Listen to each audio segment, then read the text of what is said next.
মাওলানা মামুনুল হক জেলখানায় আমার পাশের রুমে 3টা বছর মাঝে মাঝে এই কথা আমাকে জানাতো। এতদিন পর্যন্ত উল্টা পাল্টা ধারণা আমিও করেছি, এখন বাস্তবতা এসে দেখছি এদেশের সবচাইতে আল্লাহওয়ালা এবং ইমানদার মানুষ যাদের ফাঁসি দেওয়া হয়েছে জামাতের তারা। আমাকে যে কারারক্ষী পাহারা দিত তার ভেতরে একজন আমি মুসলমান পেয়েছিলাম। আমাকে যে কারারক্ষী পাহারা দিত তার ভেতরে একজন আমি মুসলমান পেয়েছিলাম। কুতুবউদ্দিন, রাজবাড়িতে বাড়ি। বের হওয়ার কিছুদিন আগে আমারে বলছে, হামজা ভাই আমি ওই সময় পাহারায় ছিলাম শহীদ মীর কাশেম আলীর। ওনাকে যেদিন ফাঁসি দেওয়া হবে সকাল রাত 10টা 1 মিনিটে, সন্ধ্যার সময় আমার ডিউটি শুরু হওয়ার পরে বললাম, স্যার আপনারা 3 ঘন্টা পরে ফাঁসি, আপনি প্রস্তুতি নেন। উনি আমারে বলছে, কারারক্ষী ভাই 3 ঘন্টা তো অনেক সময়, আপনি 2 ঘন্টা ঘুমালাম, আপনি আমারে ডাক দিয়ে দিয়েন 1 ঘন্টা আগে। আপনি আল্লাহর ওলি খুঁজে পান না? মাওলানা মামুনুল হক জেলখানায় আমার পাশের রুমে 3টা বছর মাঝে মাঝে এই কথা আমাকে জানাতো। হামজা ভাই এতদিন পর্যন্ত উল্টা পাল্টা ধারণা আমিও করেছি, এখন বাস্তবতা এসে দেখছি এদেশের সবচাইতে আল্লাহওয়ালা এবং ইমানদার মানুষ যাদের ফাঁসি দেওয়া হয়েছে জামাতের তারা। তাদের যে ইমান কোন পর্যায়েরটা মাপার ক্ষমতা আমারও নেই। আমিও মানুষ হিসাবে মাঝে মাঝে ধৈর্যহারা হয়ে যায়। কিন্তু কি শোনালো কারারক্ষী, 3 ঘন্টা পরে যার ফাঁসি সে লোকটা বলছে আমি 2 ঘন্টা ঘুমালাম, আপনি আমারে ডাক দিয়েন। তার ঘুম আসে কি করে? আমরা ঘুমের বড়ি খেয়ে আমার ঘুম আসতো না, তাও তো আমার কোনো চিন্তা নেই। আর তার নিজের ছেলে ব্যারিস্টার আরমান গুম হয়ে আছে 8 বছর। তার স্ত্রী ওই সময় অসুস্থ, তার দলীয় লোকগুলো সব পালিয়ে পালিয়ে বেড়াচ্ছে, কেউ জেলখানায় ভর্তি আছে।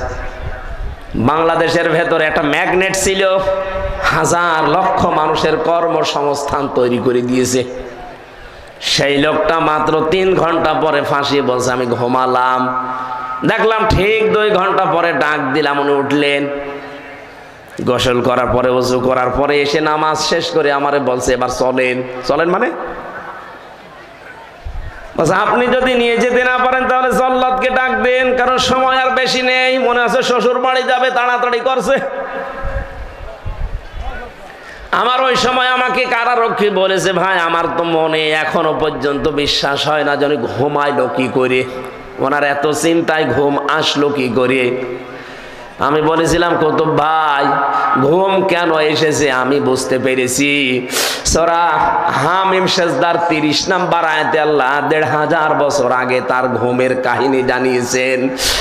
ইন্নাল্লাযীনা ক্বালু রাব্বুনাল্লাহু সুম্মা ইসতাকামু তাতানাজ্জালু আলাইহিমুল মালাইকা। আল্লাহ পাক বলেন অবশ্যই যারা এই কথা বলতে পারে আমাদের রব আল্লাহ, আর এর উপরে যারা টিকে থাকতে পারে। এ বাংলাদেশের 100 জনের 96 জন যেহেতু আমরা মুসলমান, আমরা এক বাক্যে চামড়ার মুখ দিয়ে বলে ফেলতে পারি আমাদের রব আল্লাহ, কিন্তু টিকে থাকার মতো মানুষ মাত্র 100 জনের 15 জন ছিল। এক কথা বলছেন, 96 জন মানুষ আমরা বলি যে হ্যাঁ আমাদের রব আল্লাহ, কিন্তু ঝড় আসলে টিকে থাকার মতো মানুষ মাত্র 100 জনের 15 জন। বাকিগুলো সব ওই আমার তালই হয় এই লাইনে আছি। ঝড় দেখলেই বাতি আগেই লিভে যায়। কোথায় সেই সৈয়দপুরে ঝড় উঠেছে, এই জল ঢাকায় বাতি লিভে গেছে। কিন্তু যারা টিকে থাকতে পারে, সৈয়দপুরে না, এখান থেকে 1/2 কিলোমিটার দূরেও যদি বিশাল ঘূর্ণিঝড় শুরু হয় বাতি জ্বলতেই থাকে। তাদের ভেতরে একজন শহীদ মীর কাশেম আলী। এই লোকটাকে যখন আল্লাহ একজন আছে তিনি আমাদের রব এবং টিকে থাকার মতো ঈমান আল্লাহ দেখলেন যে হ্যাঁ টিকে আছে, আল্লাহ পাক বলেন তখন তার বিপদে আমি আল্লাহ ফেরেশতা পাঠাই। এ কথা কার? আরো জোরে বলেন। এটা যে প্রমাণ হয়েছে এই দেশে সেই কথাটাই শোনালাম। কেন ওই লোকটা ওই সময় এ কথা বললো যে আমি 2 ঘন্টা ঘুমাই, আপনি কি স্বাভাবিক মনে করছেন? বলতে আমার যত সহজ লাগছে, বিষয়টা এত সহজ না, কারণ আমি নিজে তো পরীক্ষিত।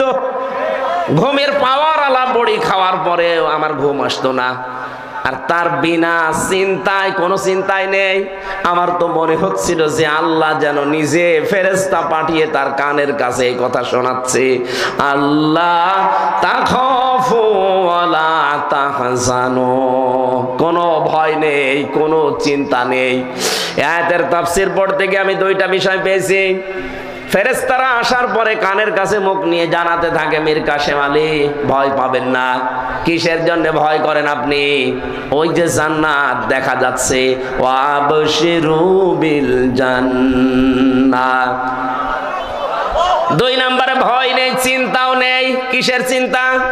হয়তো আপনার ছেলে ব্যারিস্টার গুম হয়ে আছে, এই চিন্তা হতে পারে। আপনার দ্বারা লক্ষ লক্ষ মানুষের কর্মসংস্থান তৈরি হয়েছে, তাদের কি হবে এই চিন্তা হতে পারে। কারণ বাতিলরা সবগুলো দুই নাম্বারই করে নিয়েছে। এই যে ইসলামী ব্যাংক, কথা বলছে না কেন? যতগুলো প্রতিষ্ঠান তিনি বানিয়েছিলেন ইবনে সিনা সহ, অধিকাংশগুলোই বিভিন্ন কায়দা কৌশলে এই বাতিলরা সব নিজের মন মতো নিয়েছে। এখন আল্লাহ পাক আবার সময় দিয়েছে, এগুলো সব আস্তে আস্তে এরা ফেরত পাচ্ছে।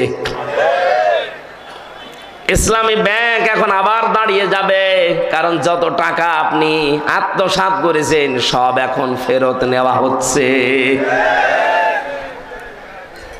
চিন্তা করবেন না, এই মানুষগুলো নিয়ে আপনার দলীয় লোকজন সব পালিয়ে বেড়াচ্ছে, কেউ জেলখানায় ভর্তি আছে, আপনার স্ত্রী অসুস্থ, কোনো চিন্তা নেই, সবগুলো আমার আল্লাহ নিজের হাতে তুলে নিয়েছে। এই কারণেই তিনি মনে হয় বলছিলেন, ভাই তাড়াতাড়ি করে আমার নিয়ে চলেন, আমি জান্নাত দেখতে পাচ্ছি। আল্লাহর ওলি আমরা খোঁজার জন্য কত জায়গায় টাকা পয়সা খরচ করি, এ মানুষগুলোর অ্যাক্টিভিটিস আমি নিজে দেখতে পেয়েছি, এই কারণে শোনালাম। আল্লাতি কুনতুম তুআদুন, যার ওয়াদা আল্লাহ নিজে করেছেন, নাহানু আউলিয়াউকুম ফিল হায়াতিদ দুনিয়া ওয়া ফিল আখিরাহ। ফেরেশতারা যেন এসে বলে, আমরা আপনাদের বন্ধু ছিলাম দুনিয়ায়, বন্ধুই যদি না হবে, মাত্র 1000-এর উপরে জীবন দিয়ে গেল কিছুদিন আগে। আমার তো মনে হচ্ছে শুধু শহীদ আবু সাইদ না, রায়হান, মুগ্ধ, ইয়ামিন না, এদের সাথে আল্লাহ আবাবিল পাঠিয়েছিলেন। কয়েক ঘন্টার ব্যবধানে যে এত পরিবর্তন হয়ে যাবে। কুষ্টিয়াতে আমার সামনে 5 তারিখে 14 জন মারা গেছে, একটার আগে। 1:30টার সময় যখন উনি পালাচ্ছে শুনলাম, কে যেন আমাকে জানিয়েছে। পরবর্তীতে শুনলাম যে ওর পরে আরো 2 জন মারা গেছে, 16 জন। ওই পর্যন্ত যারা গুলি চালিয়েছিলেন তাদের কোনো ক্ষমা নেই। তার ভেতরে একজন ছিল আমার বাড়ির নিচে, ওরে যদি জনগণ পায় কুষ্টিয়াতে পিটিয়ে মেরে ফেলবে। আপনি তো নিজেও জানতেন যে উনি পালিয়েছে 1:30টার সময়, 4টা পর্যন্ত গুলি চালালেন, কার হুকুমে বলেন? বাড়িতে এসে দেখলাম যে তালা মারা, উনি নেই, আজও নেই, কালও নেই, কোথায় গেছে ও জানে, ওর আল্লাহ জানে। আমি যে কথা বলার জন্য ছোট্ট কাহিনীটা বললাম, সত্যি কোন মানুষ যদি আল্লাহকে রব বলার পরে টিকে থাকতে পারে, মহান আল্লাহ তাকে যে সাহায্য করে জমিনে, এটা আমরা নিজে দেখেছি। এই জন্য আমাদের ঈমান যা ছিল আল্লাহ আরো বাড়িয়ে দিয়েছেন, বলেন আমিন। এটা যেন টিকে থাকে। আমরা মুনাফিকি করতে চাই না। এই দেশ এখন ইসলামপন্থীদের হাতে সবচাইতে বড় নিরাপদ, এটা প্রমাণ হয়ে গেছে। ইসলাম যাদের কাছে নেই তাদের কাছে দেশ নিরাপদ না। তারা সুযোগ পেলে মারিং কাটিং করবে, বেঁচেও দিতে পারে। কিন্তু যাদের কাছে ইসলাম আছে তারা এ দেশ জীবন দিয়ে হলেও রক্ষা করবে। তার প্রমাণ আবু সাইদ। এই কথা বলে না কেন? সুতরাং আমরা চাই 58 জন যখন হয়ে গেছে, আর কিছুদিন সময় দেন, এ দেশের 100 জনের 100 জন চাইবে যে দেশে ইসলাম ছাড়া আর কিছু চলতে দেব না ইনশাআল্লাহ। যারা দায়িত্বে আছে এরা যেহেতু অধিকাংশগুলো মুসলমান, আল্লাহ এই মানুষগুলোকে যেন ওমরের মতো পাল্টিয়ে দেন। জোরে বলেন না কেন আমিন। পৃথিবীতে ভালো কাজ বলে আমরা যারা অনেক দরবার থেকে, অনেক জায়গা থেকে, অনেক দল থেকে ভালো কাজের এই শব্দটা নিয়ে চিল্লাপাল্লা হয়। ভালো কাজ কোনটা, এইটা আজকে কোরআন দিয়ে আমরা জানবো। এরপরে সামনে আমাদের জীবন ওই ভালো কাজে লাগাবো ইনশাআল্লাহ। সূরা মুলকের 2টা আয়াত পড়েছি। প্রথম আয়াত আল্লাহর একত্ববাদ, আল্লাহর পরিচয়, বড়ত্ব, মহত্ব, গুরুত্ব, এই সমস্ত বিষয় নিয়ে আলোচনা আছে, আমি ওইটাই গেলাম না। দ্বিতীয় আয়াতে আছে আল্লাহ রাব্বুল আলামিন বলেন, আল্লাযী খালাকাল মাউতা ওয়াল হায়াতা লিয়াবলুয়াকুম আইয়ুকুম আহসানু আমালা ওয়া হুয়াল আজিজুল গফুর। বলেন আমিন। রাব্বুল আলামিন বলেন সূরা মুলকের 2 নম্বর আয়াতে, তিনি সে আল্লাহ যিনি তোমাদের মউত আর হায়াত বানিয়েছেন একটা পরীক্ষা করার জন্য, যে সবচাইতে বেশি ভালো কাজ করে তার কাছে যেতে পারে।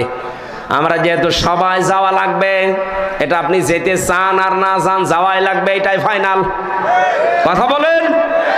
যাওয়ার আগে আল্লাহ দেখতে চাই আইয়ুকুম আহসানু আমালা, সবচাইতে ভালো কাজকে তার কাছে নিয়ে যেতে পারে। আল্লাহ কিন্তু আমাদের কাছে বেশি কাজ চান না, তিনি ভালো কাজ চান। তাফসীর পড়তে গিয়ে আয়াতের তাফসীরে হক্কানিতে পেয়েছি, কোন মানুষ যদি কোনো কাজকে ভালো কাজ হিসাবে রূপ দিতে চায়, 4টা বিষয় লাগবে।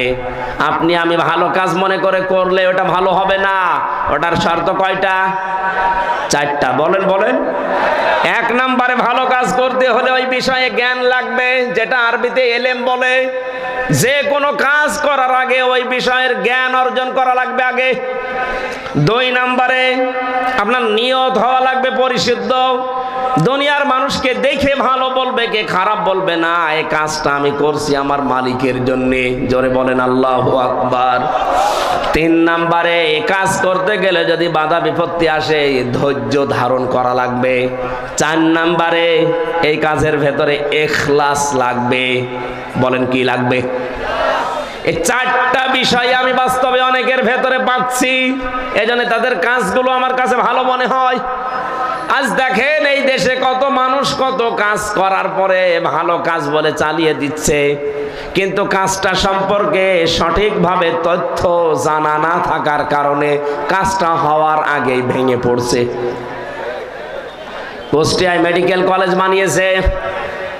আমি যখন জেলখানায় ছিলাম, পত্রিকায় দেখলাম নাকি ছাদ ভেঙে পড়ে একজন অসুস্থ আহত অবস্থা। দেখেন কাজটার জন্য কত কোটি টাকা বাজেট হয়েছিল, কিন্তু ভালো কাজ হয়নি। রডের বদলে হয়তো বাঁশ দিয়েছিল। কথা বলে না কেন? আল্লাহ আপনার কাছে বেশি কাজ চান না, আল্লাহ চান ভালো কাজ। বলেন তো কি কাজ? ভালো কাজের প্রথম শর্ত ওই বিষয়ে জ্ঞান লাগবে। বাংলাদেশ জামাত ইসলামী আর ইসলামী ছাত্র শিবির, ইসলামী ছাত্রী সংস্থা, আমি যা দেখেছি বাস্তবে এইটাই চাচ্ছে। যাকে যেই লাইনে উঠাতে চায় ওই লাইনের অভিজ্ঞ করে তুলে দিচ্ছে। আপনি বিচারপতির লাইনে, অ্যাডভোকেটের লাইনে, আইনজীবীদের লাইনে, ডাক্তারের লাইনে, ব্যবসায়ীর লাইনে, যে লাইন বলেন আপনি তাকান। জামাত ইসলামী শিবিরের লোক যে লাইনে আছে দেখবেন ওই বিষয়ে খুব অভিজ্ঞ। আমি তো তাই পেয়েছি। অ্যাডভোকেটদের ভেতরে এখন সারা দেশে একজনের নাম শোনা যায় বেশি, অ্যাডভোকেট শিশির মুনির। শিবিরের কেন্দ্রীয় সেক্রেটারি ছিল। সুবহানাল্লাহ বলতে পারেন নাই? অন্য কত বড় বড় দলের রাজনৈতিক দলের কেন্দ্রীয় সেক্রেটারি, সভাপতি তো আমরা দেখতে পাচ্ছি, তাদের এখন সব থৈলের বিড়াল বের হচ্ছে। শরীয়তপুরের একজন, নাম নিলাম না, সে ছিল বাংলাদেশ ছাত্রলীগের সভাপতি। তার যে কত টাকা এই 15 বছরের ভেতরে হয়েছে সে জানে আর আল্লাহ জানে। কোন এই মানুষগুলো দায়িত্ব পায়নি কোনোদিন।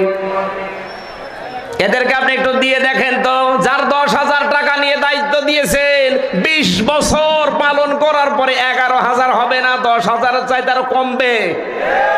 কারণ এই কাজের অভিজ্ঞতা তাদের সবচাইতে বেশি। চিকিৎসা বিভাগের দিকে তাকান, আমি তাকিয়ে দেখেছি ফরিদপুরের ডাক্তার শাহিন জব্বার, খুলনার ডাক্তার মতিয়ার রহমান, চট্টগ্রামের ডাক্তার আশিকুর রহমান, যতগুলো ডক্টর আমরা পাচ্ছি সব এই বিষয়ের এক একজন সর্বোচ্চ অভিজ্ঞতা সম্পন্ন।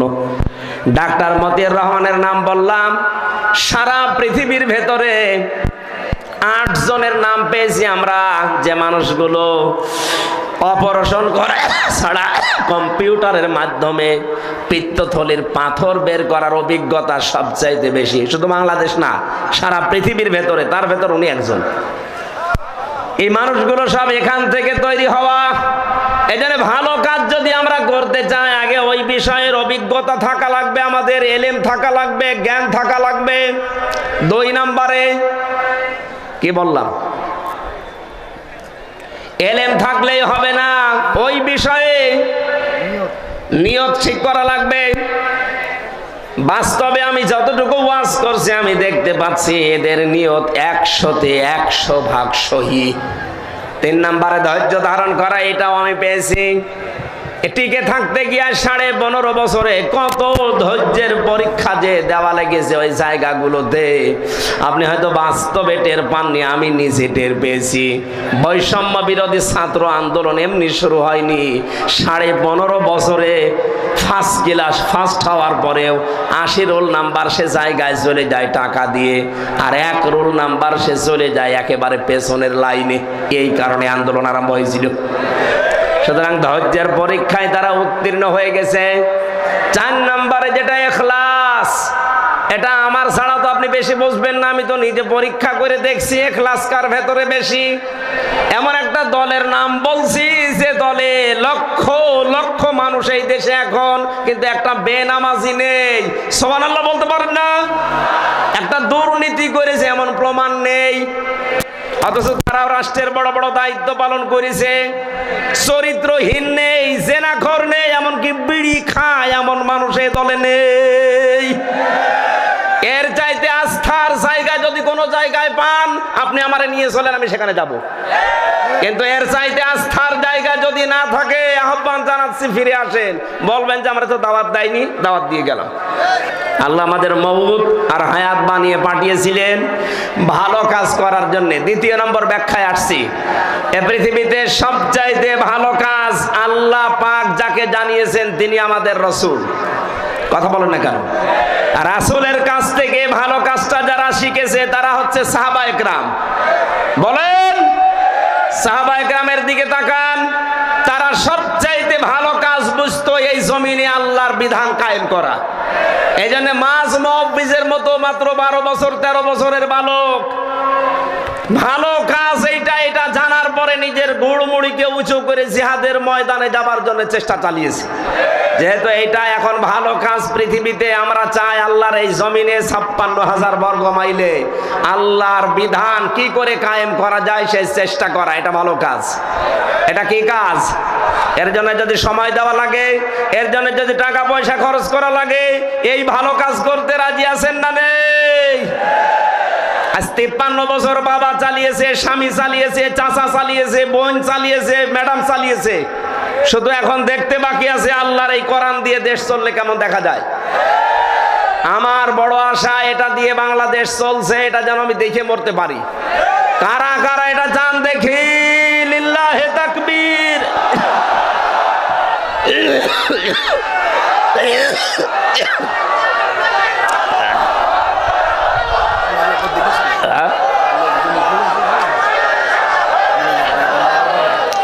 সম্মানিত মা বোন যারা এসেছেন, আপনাদের জন্য পৃথিবীতে ভালো কাজ এইটাই, আল্লাহর জমিনে আল্লাহর দিন কায়েমের জন্য আপনার সন্তান, আপনার স্বামী, আপনার ছেলে, আপনার জামাই, তাদেরকে আপনি রেডি করে দেবেন। আল্লাহ কবুল করুন, আল্লাহুম্মা আমিন। লা ইলাহা ইল্লা আনতা সুবহানাকা ইন্নী কুনতু মিনাজ জালিমিন। রব্বানা আতিনা ফিদ দুনিয়া হাসানা ওয়া ফিল আখিরাতি হাসানা ওয়া কিনা আযাবান্নার। বহু কষ্ট স্বীকার করে এই প্রতিকূল পরিবেশের ভেতরে যারা বসে আছে এদেরকে তুমি কবুল করে নাও। মাহফিলের আয়োজন করতে গিয়ে যারা শ্রম দিয়েছে আল্লাহ এদেরকে তুমি মঞ্জুর করো। যে যেইভাবে টাকা পয়সা খরচ করেছে আল্লাহ প্রত্যেকের টাকা ওসমানের সাথে কবুল করে নাও। মাহফিলের প্রধান অতিথি আবু সালে ভাইকে মঞ্জুর করো, সভাপতি আব্দুর রউফ চৌধুরীকে মঞ্জুর করো, যত অতিথি এসেছে আল্লাহ তাআলা এই সদর থানার ওসি জনাব আবু সাইদ খান সহ যত পুলিশ সদস্য ভাইরা এসেছে, এদের আজকের এই দায়িত্ব পালন করা তুমি ইবাদত হিসাবে মঞ্জুর করে না। আমি নিজে সহ যারা অসুস্থ আছি, তুমি আমাদেরকে শেফায়ে কামেলা আজেলা নসিব করো রব্বুল আলামিন। আমরা বিশ্বাস করি রোগ দেওয়ার মালিক তুমি, শেফা দেওয়ার মালিকও তুমি। মেহেরবানি করে আমাদের শরীরে যত রোগ দিয়েছো সব দূর করে দাও। এলাকায় মাটির নিচে যারা ঘুমিয়ে আছে, কোরআনের ইজ্জতে মাফ করে দাও। আমি আমার ঈমান থেকে কথা বলেছি আল্লাহ, আমি ইখলাস নিয়ে কথা বলার চেষ্টা চালিয়েছি। যেই মানুষগুলো এই স্বাধীনতা যুদ্ধের সময় 71 সালে 24 সালে যারা জীবন দিয়েছে আল্লাহ, এই মানুষগুলোকে কবরে তুমি জান্নাত দিয়ে দাও। দোয়া চেয়েছে দেশনেত্রী বেগম খালেদা জিয়ার জন্য, ভীষণ অসুস্থ অবস্থায় আছে আল্লাহ, লক্ষ লক্ষ মানুষ তার জন্য দোয়া করছে, তুমি শেফা দিয়ে দাও। আবার সুস্থ অবস্থায় তুমি জনগণের কাছে তাকে ফিরিয়ে দাও রব্বুল আলামিন। শেষ কথা বলি, বাংলাদেশে কিয়ামতের আগে কোন জালেম যেন চেয়ারে বসতে না পারে। বারাকাল্লাহু লানা ওয়া লাকুম ফিল কোরআনিল আযীম। মরণ আসলেই যেন বলতে পারি লা ইলাহা ইল্লাল্লাহু মুহাম্মাদুর রাসূলুল্লাহ।